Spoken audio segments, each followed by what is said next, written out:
Hi, and welcome to a new video from Over Here Consulting. Today, you're going to notice on the screen, I have selected distance in the carousel. So on the table here, I have my distance camera and I have my Prodigy. So before we go into the distance mode and some of the basic features that are on the distance camera, we want to make sure that we have our camera powered on correctly. So on the camera, you're going to notice on the top of the camera is your power button. It is right here above, or depending on how you look at it, above or below the Kodak label. So what you want to do is press and hold on your power button. When you turn it on, the light will turn green. That means green means go. You can go ahead and go into the distance camera and it should power on or connect to the camera. And when it does, you'll notice your battery level is on or full. Well, luckily I charged my battery camera. And lucky today, you're going to notice that we have the other side of Over Here Consulting. We have Ed sitting there and he's in view of the distance camera.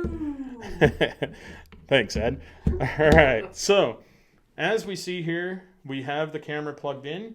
We have options. The battery is fully charged. This is a good thing, but I want to talk about some of the issues that may arise with your camera. If your camera doesn't connect right away, one of the things you're going to want to do is sometimes you have to power on your camera or test it. And if it doesn't connect and it's saying, please turn on, and I'll show you what that screen looks like. I'm going to go ahead and power off my camera. And so you're going to notice on distance camera, and it'll take a second, it's going to come up with a warning.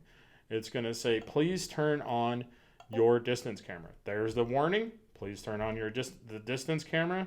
If it doesn't connect inside the application, what you're going to want to do is back all the way out to the carousel and then turn on your camera again. And you'll, as you can probably hear, the camera powered on. Now I can go back into distance camera and we should be connected. So I'm going to go ahead and make sure that my camera is facing a direction that is... And see, it's not connecting. I'm glad we're having this problem because it should connect. The camera is powered on.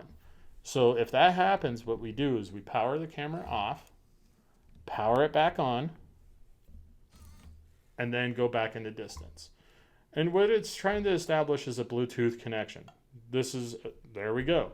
So that is one of the ways to fix that. I'm actually glad we confronted that problem today. That means I don't have to do a separate video. So we're going to go over the basics of the distance camera. As we had in basic magnifier, you have the same functions that you had in distance camera as you had in basic magnifier. You have your back button, which exits to the carousel, settings, camera, and that's for screen capture. What's nice is we'll cover that in the future with gallery. That'll probably be next week's video where we talk about the functions of gallery. This is going to download your screen captures and your images to the gallery. Then you have your minus, and you want to hear this sound. That means that the camera is all the way zoomed out.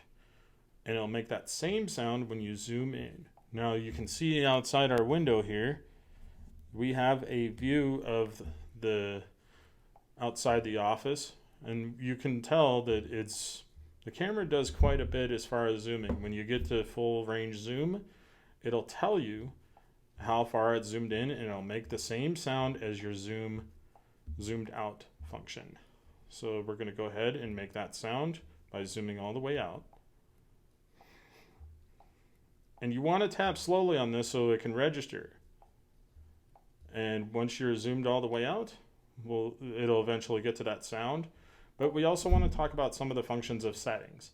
So you have your brightness and adjustment. You can adjust the brightness of what the camera is putting out, and you can make those changes at any time in the settings menu. And this is dedicated just to the distance functionality. You can also change your colors. You can have the camera do positive and negative, or color. Right now we have color chosen. That's going to be one of the features that we basically use in the settings for contrast. We can always use our back button to exit, and then you have your contrast color default. So you have and these options pretty much pertain to what the menu looks like when you're looking inside the menu for your distance camera controls.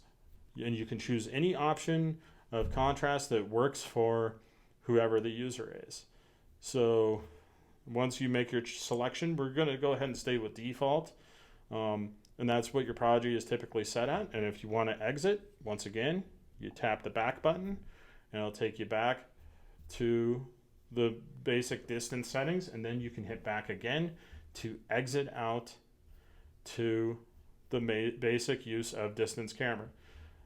This will conclude this video, and a later video we'll talk even more about distance, and one of the key functions that comes with distance camera and the basic magnifier is you'll notice this arrow over here. We're not going to dive into that yet because that experiences more settings that we're going to have to dive into. That will actually do a split screen mode. So that will be a separate video that will show us how to bounce between distance camera and basic magnifier. So I appreciate you guys watching today. If you have any questions, you can always check overhereconsulting.net, or you can also find us on Facebook and other applications. Thanks for watching. See you soon. For more information, visit our website at overhereconsulting.net. You can also find us on Facebook at overhereconsulting and on Twitter at overhereconsult. Video editing, Travis Stevenson. Audio editing, Ed Worrell.